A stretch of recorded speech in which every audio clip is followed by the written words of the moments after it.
নীলফামারী পৌরসভার সামনে অযত্নে পড়ে আছে পানির পাইপ, বেশিরভাগে মরিচা ধরেছে।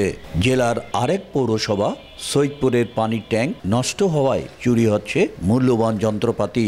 9টি গভীর নলকূপের পাম্প ঘরগুলো অরক্ষিত।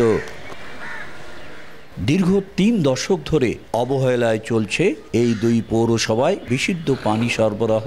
মোট 25,000 পরিবারের মধ্যে নীলফামারী পৌরসভায় গ্রাহক 565 ও সৈয়দপুর পৌরসভায় গ্রাহক মাত্র 300। বাকিরা নিজ খরচে গভীর নলকূপ স্থাপন করে পানির চাহিদা মেটাচ্ছেন। পৌরবাসী জানান, সরবরাহকৃত পানির চাপ না থাকায় 2 তলার উপরে ওঠে না। তবে এই সমস্যার সমাধানের দাবি তাদের। 3 বার পানি দেয় আমাদেরকে, সকাল, দুপুর, সন্ধ্যায়। তো দেখা যাচ্ছে এটা আমাদের জন্য অপ্রতুল হয়। পাম্পটি দীর্ঘদিন পরে থাকার কারণে অকেজো হয়ে গেছে। পাম্প লাগাই গেছে, কিন্তু কখনো আমরা মনে করেন এটার পানি পাইনি সাপ্লাই। বিষয়টি স্বীকার করলেও কোনো সমাধান দিতে পারেননি কর্তৃপক্ষ।